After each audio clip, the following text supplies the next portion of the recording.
to the Paint, Rest, Repeat podcast with Ros Gervais and Laura Day, where we chat about our creative lives as artists while keeping it real and a little bit messy. We're here to inspire creatives just like you to push past those boundaries and make art that you love. Let's dive in.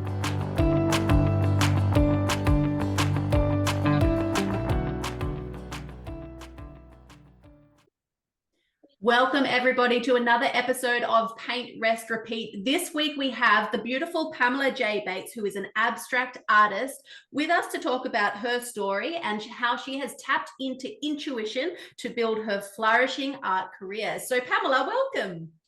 Thanks for having me. I'm so happy to be here with you ladies.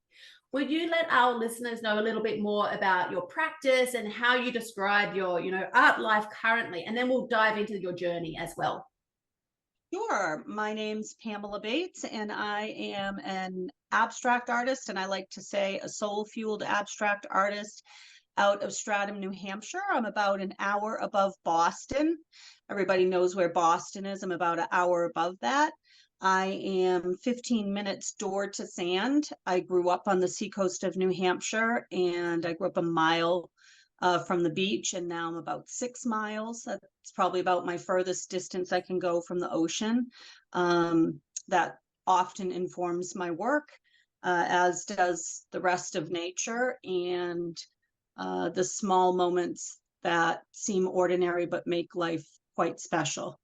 And I work with a lot of color. As you can see, a lot of color, because color makes me happy and brings joy, and that's really about what this journey has been about for me, is finding and sharing joy. Oh, wow. You sound like you live in an idyllic part of the world. I would love to live near the coast. Yeah, it's lovely, but we're coming out of winter, and our winters are quite long, but our summers are really beautiful. My parents lived all over the United States, and they lived here for a bit, and they knew that this is where they were going to come back and settle, because the seacoast here really is quite beautiful. Absolutely gorgeous. Yeah, I've got a thing about the sea and the ocean and the coast as well. So that's why I could never really live inland. So I know what you're talking about. I understand that need. Yeah, to get my feet in the edge of the ocean when I can, when it's warm enough. I'm in the salt water. I'm in our swimming hole at the saltwater marsh. I'm in the waves, and or in my pool. I'm a water baby, so I love to swim when the weather is with me. But especially in the ocean, it's very, very healing. Beautiful. So will you tell our listeners also about your background? So how did you come to art in the first place? Because it is our theme today to talk about the intuition piece, not just in art making, but also in art business. So what's your background with the art piece, and how did you move into it? Well, I was always creative, always creating something with my mom.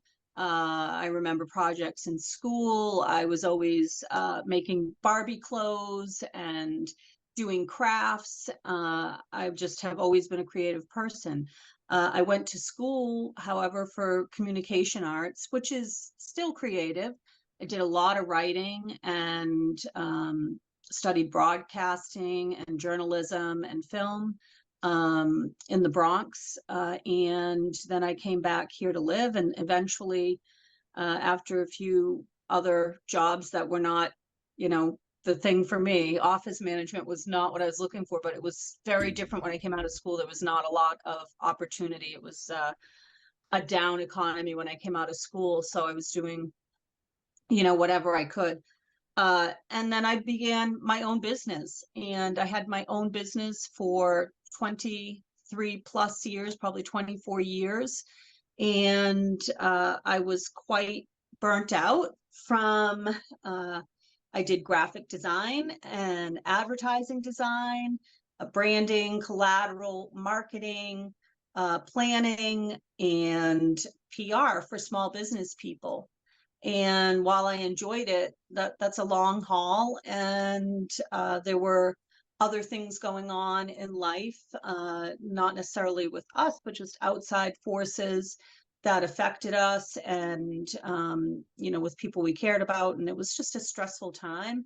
And I went into the Gardner Museum in Boston, which is an amazing museum, and I stood in front of John Singer Sargent's El Jaleo, which is a massive, massive painting the size of a huge wall. And it's of a flamenco dancer in a cantina with the musicians and the other dancers behind her. And it blew me back across the room, and it changed my life. It took my breath away. And I knew right then in that moment that I had to go home and pick up a paintbrush. And that's exactly what I did.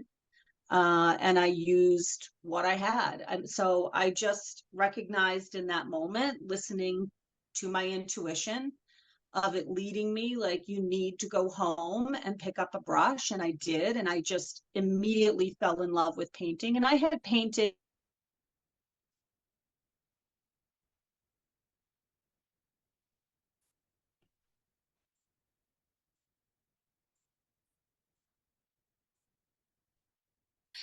in the 90s, and I was doing it, you know, but that is a totally different animal than what I am doing now. The only art class I ever took really was a prerequisite for my degree, which was a liberal arts degree, and it was just drawing 101. And I took art history, which I very much enjoyed art history. And I did draw just really for personal enjoyment. I remember in college, I enjoyed drawing, but I never really went further with it or had any training beyond that. And I went home and I took out what I had, which was a Crayola watercolor set and copy paper. And I just started to paint. And what I was painting was quite rudimentary at that time, because I hadn't painted in, I had painted in an illustrative way sometimes for the projects that I was working on. And then I just continued to follow that creative pull to paint more, and paint in different ways and explore. And I knew pretty soon that I wanted to transition out of my business and transition into really the world of fine art. Absolutely amazing, Pamela. Sorry, Laura's wants to ask questions too. I think it's really interesting, this this permission to play, essentially, you know, like, not that we need an outsider's permission, but a lot of the time, you know, grown-ups almost just don't allow themselves to play, and they just go about their daily life in their 9-to-5 job, and the joy factor is just not there.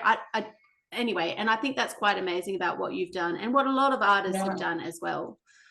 Yeah, I think you're right. I think we get caught up in that day to day of taking care of business and acting like adults and being the adults, and we do forget to play. And that's really quite sad, isn't it? Because there's so much enjoyment in allowing ourselves to play.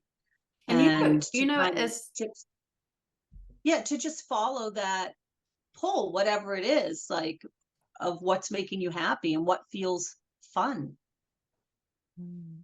So from that moment in the gallery, you just had this urge, you were pulled to create. It was just something within you, like, needed to be expressed. And then so I'm assuming you were still working in your design business, still working with clients. Like, what was that tipping point, and what was that transition where you were like, okay, this is, I'm going to do this. I'm going to jump 4 feet into the art. Yeah, Laura, I had told my clients, my ongoing clients, that what I was thinking, that I was going to be transitioning out. And I had whittled down really to just a couple of my ongoing clients that I had for years. And then I was down to one, which was my biggest client, that was very, very regular and doing contract work. And they decided they were going to take somebody on in-house. And I simply took that as the sign for me to jump in with both feet. I said, well, there's my answer. There's the nudge. There's the rest of the nudge to get me to jump in with both feet. And I did. And my dog is behind me. Right, Chancy? My studio dog, my studio pal. Laura has a dog as well. Yeah. A big animal lover. Oh, oh, they're funny. They bring entertainment and company. It's so sweet. Oh, they bring entertainment, all right. Yeah, they do. Oh, super cool. He gets me out into nature every day, which, you know, is part of, that was a big part too of the transition. I was very, very tired. Like I said, I was burnt out. I had been attached to a mouse and a keyboard and a computer for that many years, really day in, day out, whether I was designing or writing or consulting and doing plans. I'd been attached to technology for that long, and I wanted to be out in nature more. So I go out with him every morning. We go out to the woods out back. And I run him like a fool. So I tire him out. So he's a good studio dog for me. But you know, it just feels good to be able to get out and do that on a daily basis. And then to the beach when I can. My mom still lives in the town where I grew up, so I'm there often, and I will often take the beach route so I can stop if the tide is with me and walk and just even get a view of that beautiful ocean and get a breath of that salt air. So gorgeous. Now, you were sharing as well before about your journey into art when you took that sort of big leap of faith into your art practice and you moved essentially into this hobby, into a career, and you started to do work full time in art. Now you create not just your art, but you also run workshops. So you've extended your business to also serve others. Is that right? Yeah, I've done some live workshops prior to the pandemic, and I did a lot of online live workshops during the pandemic. I just started my own subscription channel, so kind of jumping back into that live connection with people. I often go live and paint on my Instagram, and then I also have my recorded courses that people can take, and really they're go at your own pace. I have 3 different courses and they're all very, very different. And, you know, one is larger abstract, one is expressive florals, and the other has to do with using your art to manifest with the moon and to kind of ramp up your manifesting power through your creativity and alignment with the moon cycle. So 3 really different classes, and yeah, it's fun. And I taught with your membership last week, Roz, and it was an absolute pleasure to not only teach, but this is one of the things that I really, really love about that part of my art business is that connection with people, and then seeing what people have made after I have shared my process with them. It's really a beautiful, it's really an amazing thing. Absolutely amazing. Like you've got a gorgeous impact going on, you know, like energy and impact. So it's not like you're just producing your art. I mean, your art has an impact in itself, but having that service element is making a really big difference. I'm thinking about some of our listeners, and they may be sitting here going, oh, I wonder if I should be trying out workshops or trying out courses and setting that up in their own businesses. How did you come about including that in your practice? Was it intuition again? You just tried it and then saw what happened? Or I honestly think I was talking with my art bestie, Wendy McWilliams, and she had put a class out, and she said, you really should just give it a try. Well, I had done the in-person workshop, and I did the live workshops because it's just a natural thing for me to be talking to people and encouraging. I'm a natural born cheerleader, so I like to encourage people. And she said, well, you should do some recorded too. So I added the recorded to the list, but really just during the pandemic, flying by the seat of my pants. let's try this. Everybody's stuck at home. Let's go live. Let's teach a live class. And I did. I taught collage and the expressive flowers and abstract landscape and abstract and watercolor, acrylics. Like I really just jumped in with both feet, and I was teaching a lot on Zoom and on Instagram. So. And so your process, did that just Yes. evolve from you being in your practice and playing and exploring? You said that before that you didn't do like many art classes and things like that. Was it just self-led? I think so. I think it was just kind of following the natural feel of how things were progressing. And what also, what people were asking for. When people are asking you, do you have classes? It gives you pause to think, well, I haven't offered classes, but I would like to. And part of it is because of that. It's not just creating and having the radical joy for myself. I want others to feel that radical joy that art can bring to your life. And whether it's a collector who brings original art into their home, or it's somebody who is trying painting for the first time or has taken a break and they're coming back to it, or somebody who does it as a profession. I've certainly had experienced painters in some of my classes, and they just want to reinvigorate their practice, to people who just are starting out and they just want to explore different things, and I want to wholeheartedly encourage that. So I think really that's just grown out of things quite naturally, really. Yeah, Certainly the pandemic was a little bit of a fire under that, because people were connecting in that way. And it made it not bearable, but it certainly made it better. Yeah, to be able to connect with people that way. It made it a little bit better. Yeah, it definitely was an interesting little period in time there, and it's caused a lot of shifts, good and bad, in society. But yeah, I started my online teaching at around the same time, Pamela. So I know what you mean. There was a big need for connection, for everybody, like myself included, and so absolutely, I feel like that's definitely a two-way thing, right, Roz? Yeah, exactly. Now, you did mention in there the topic of collectors. So I know that you run this amazing thing called the Collectors Club in your own business. Would you be interested in sharing with our audience a little bit about that? Yeah, that was really another kind of gut thing. I was just really, I guess, brainstorming ways that I could be connecting with people who would collect art, who are art lovers, and how I could kind of bring them to see my art and collect my art if there was a connection. I'm not anybody who forces a connection. If you have a connection to my art, that's wonderful. If you don't, there is art out there for everybody.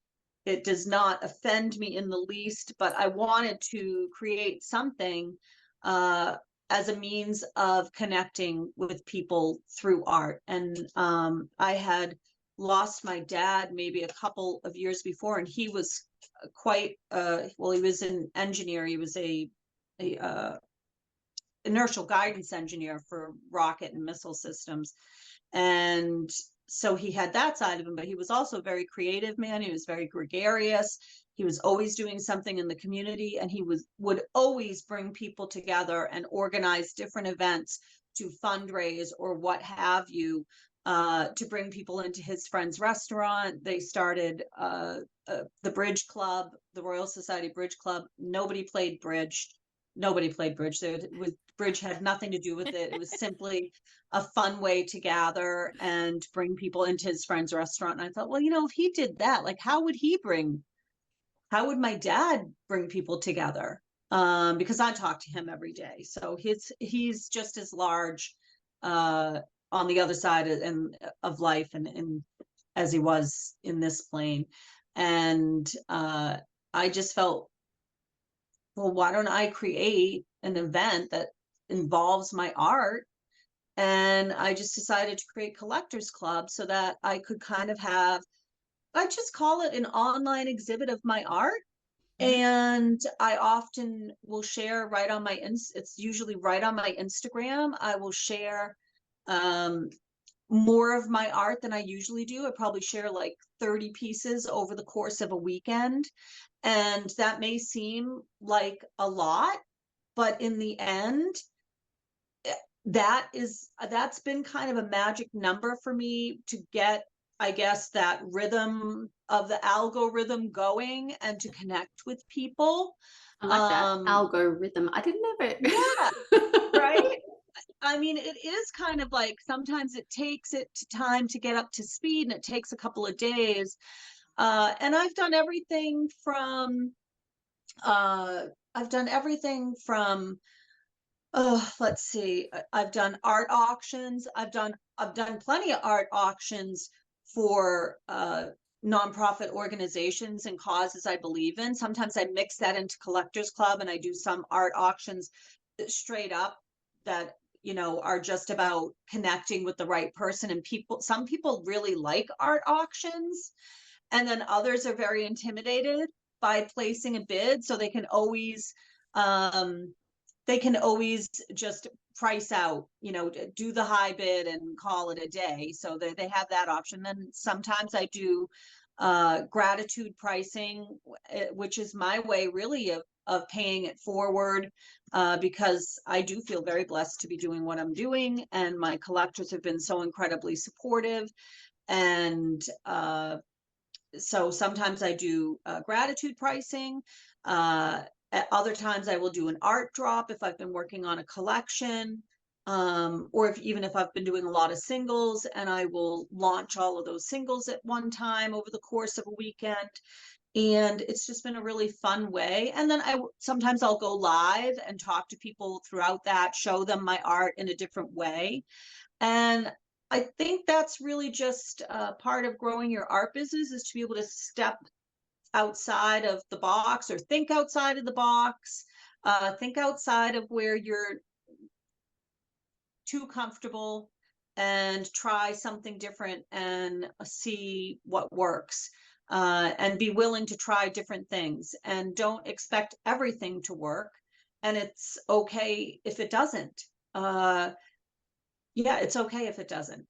What I'm hearing, what I'm hearing here as well is this like level of fun and joy and experimentation and play. And it's almost like I sense that there's almost like no pressure on any one way of selling your art, for example. It's just, oh, I'm going to try an auction. This is how I'll do it. Give it a go, see what happens. And it sort of you come at these things through a particular lens, which I feel like not all artists have. You know, some artists really want to come up with the perfect strategy, or the best way, or the final way, or the way I am going to run art sales in my business. Like it all feels so finite, or is that the right word, Laura?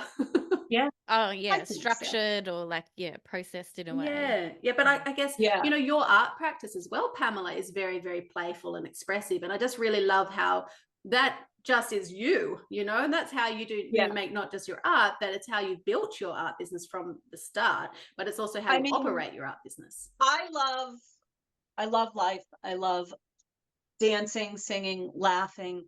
I just like having fun. It's just who I am. Can I be serious at times? Yes, I can be serious at times. But let's go to the perfectionism thing, because I just did a reel about it today.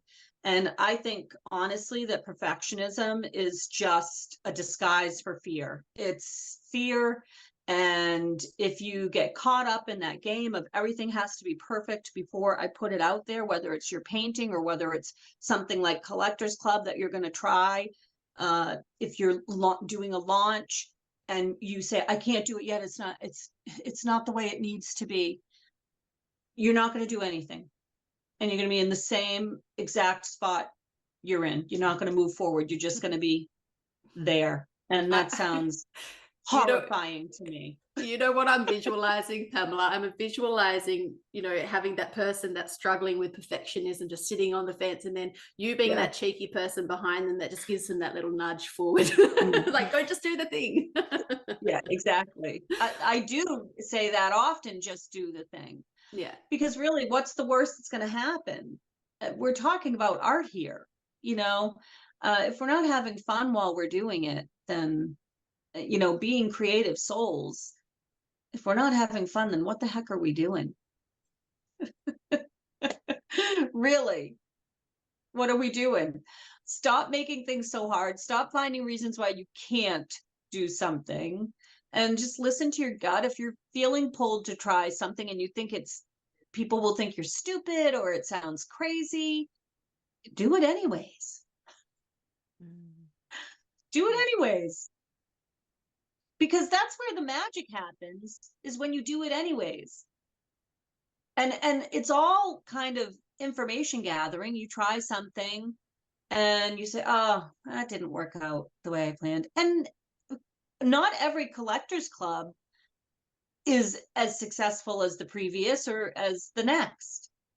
There's all different reasons why people, purchase art. The economy and just even the state of world affairs has certainly affected that for many, many people, including myself, and coming out of, as we continue to move out of the pandemic. I mean, you're right. It's shifted a lot. It shifted a lot of energy. And I think we still have a little bit of that hill to climb to reclaim a better energy for ourselves and our world. This is amazing advice. Roz and I have talked about artists and creatives' relationships to failure as well. And the advice that you're giving is like, just give it a go. Play. If you're feeling the urge, just do it. Because, that perfectionist mindset can really hold us back. I mean, I have a pile of things. I don't know about you, Laura, but I have a pile of stuff that is kind of like, is this done? Do I even like it? Ooh, I don't know if I do. So it's kind of my paint over. Yep. So if you don't like it, what are you doing? I think I said it to Roz last week, like the only wasted paint, somebody said it along the way, I'm not going to take credit for it, is the paint that stays in the tube. Don't allow like all of your stuff, including where you think your art should be, to be so precious that you don't even make anything. And you're just spinning your wheels, whether it's your practice or your business. The other one as well, Pamela, is artists who will paint something. I had a client the other day, actually. She painted an artwork and it was good. She felt okay about it. Yeah. And she said, I don't want to touch it because I might destroy it. And I just thought it was really interesting. What would your advice be to someone who's painted something that is good, okay, they're content with it, but it's like they know it needs more, but they have that fear. But is it making their heart sing? Interesting. Is it making their heart sing? I heard a long time ago, and I think I might have spoken about this last week, Lola O'Donoghue. She's an artist out of Ireland, and I do think it was an interview with her. I can never quite find it again to attribute it to her necessarily, but I do think it was her. And she talked about her professor. She's a trained artist. Unlike myself, I'm self-taught, but her professor said to her, and I think it's excellent advice, and I've taken it to heart, is really don't let anything be too precious, because then it gets in the way of where the painting needs to go. And so I do try to tune into my intuition on that level.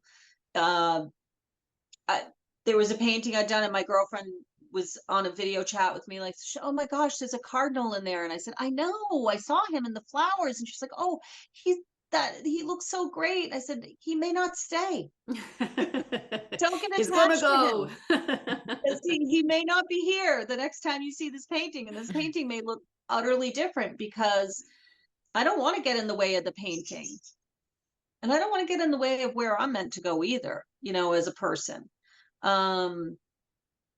but I don't want to get in the way of the painting. And I really do feel like I'm a conduit for that energy from the universe. So I just want to kind of step out of the way as much as I can. So that story makes me feel like there's a little protection going on.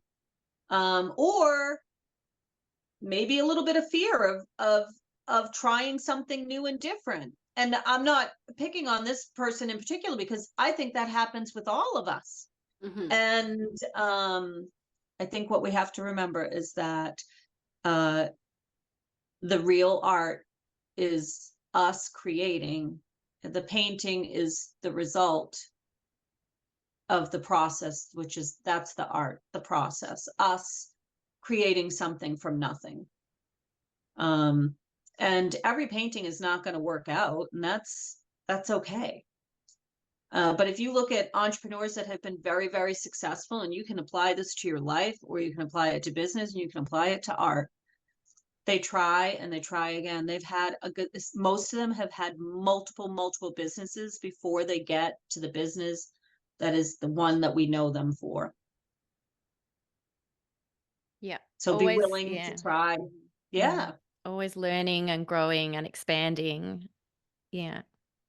Please, I hope so. I hope so, because wouldn't life be boring if we weren't? Yeah. Yeah. So It's so Pamela, boring. I know, yeah, it would be. Yeah. When you're describing the intuitive painting process and you're letting the painting evolve, and I'll put my hand up and I'll say, oh, I just get so precious about this little aspect of my painting. And I'm like, oh, I just love the way that the texture sits, and that the way that the drips are and all of that. So you're saying for it to like evolve and for like not to hold on to that, would you like to describe how artists can tap into their intuition and be guided by that rather than their brains? Sure. What would advice Yeah, would you have? absolutely. Some of the things that I do, well, even what we were talking about before we started, which was like, just slow down and take a breath.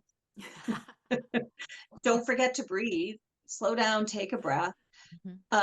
Do your best to find a way to leave all that noise. I mean, I don't want to say like all of it as noise in a terrible way, but all of the rest of life outside of where you're practicing, even if you're practicing on your kitchen table or on your lap, on the couch, whatever it may be. And just, again, allow yourself to play, allow yourself that time. Some of the things that I do, if I feel like I'm getting in the way, if I'm trying to guide the painting too much instead of allowing the painting to guide me, is to close my eyes and paint. And you can see I'm painting in a very expressive way. I'm not painting in a very, but still, this is a very good exercise. Because I think sometimes it makes us feel a little uncomfortable, but then you have to really listen to your gut. You have to listen to this, like right in at your solar plexus. You have to really get in tune with yourself and with the universe, and allow yourself to kind of envision what you want to paint, right? But get out of the way. I don't like to protect. Like that cardinal will probably be gone. The cardinal's probably going to go.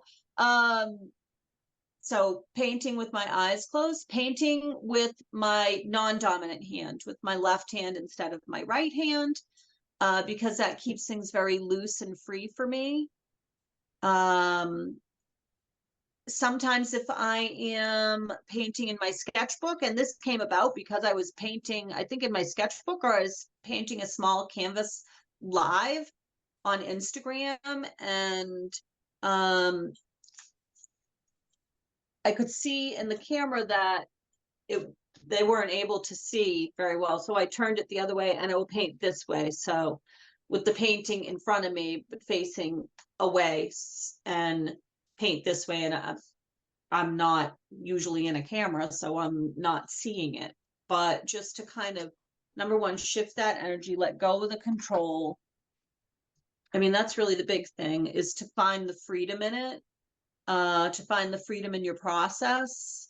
That's what it's about for me. Now, everybody's different, but that doesn't mean that everybody can't tune into their intuition and allow it to guide them in really beautiful and some really fun ways. I mean, if I hadn't listened to my intuition, I wouldn't have met so many people through art.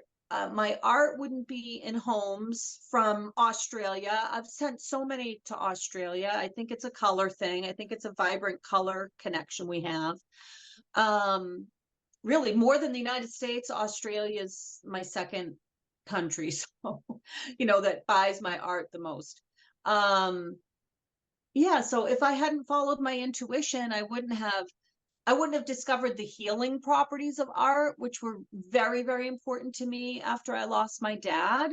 And then I was diagnosed with psoriatic arthritis, which was a very, very painful flare, bring you to your knees kind of pain, crying, and helped me move through some of that. It's helped me grow.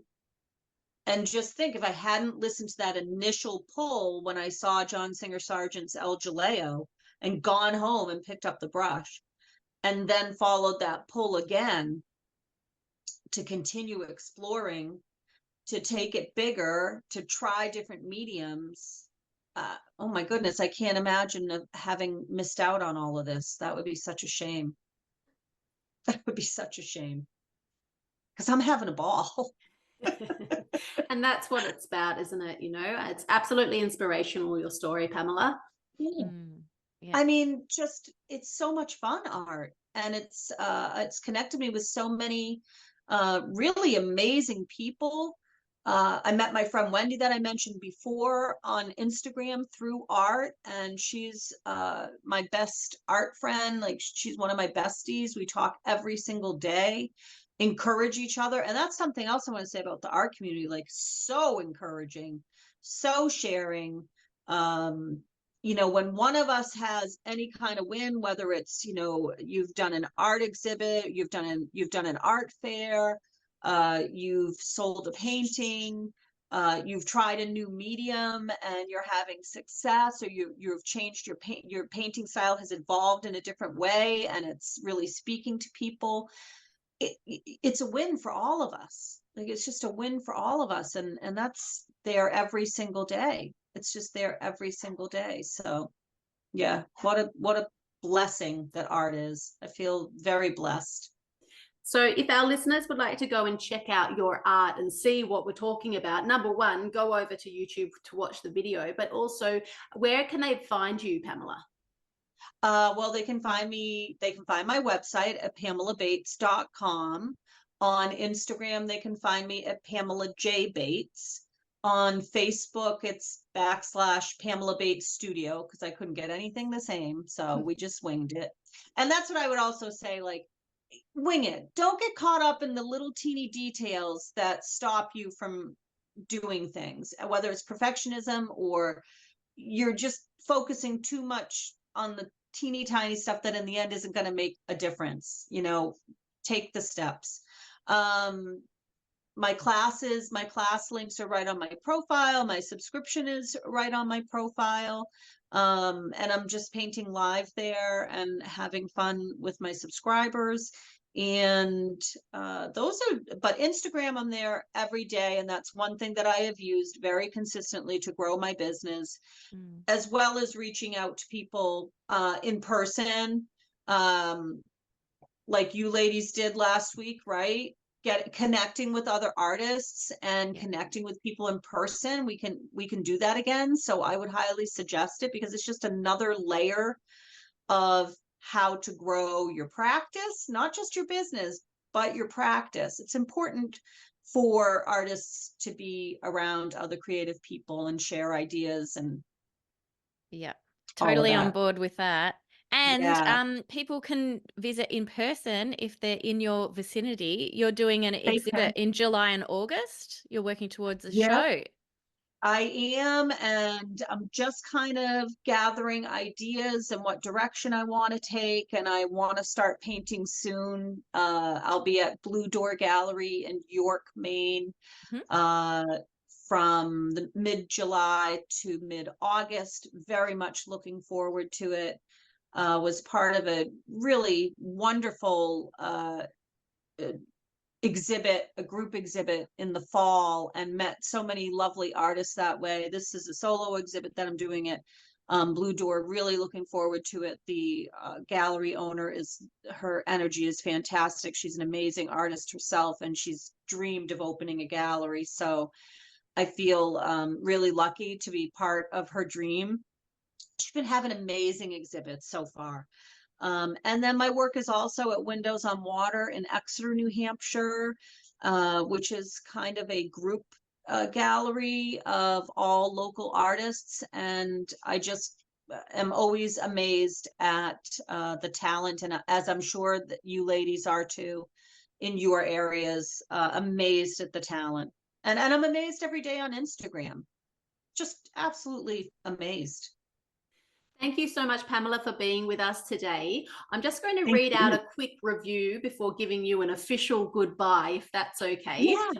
So this review is from Isabella Crema Studio, and she has said, this podcast is a gem. Roz and Laura share a wealth of ideas, knowledge, and experience from their artistic lives while keeping it fun and conversational. Always great listening. I highly recommend. So you can go and give Isabel a follow over on Instagram, isabellcrema.studio, to say thank you for her review. Now, if you haven't left us a review yet, please do so. Leave a 5-star review over on Spotify, or head over to Apple Podcasts, where you can leave a written review, and also include in there your Instagram handle, so we can give you a shout out as well, just like we did for Isabel just now. So thank you so much, Pamela, for being with us.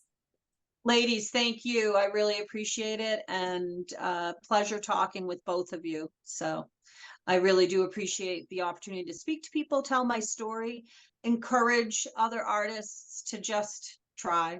And if you feel a little uncomfortable, that's okay. And just keep tuning into that intuition and follow its lead. Amazing. Thank you again, Pamela. Thanks. Thank you. Bye. Bye-bye.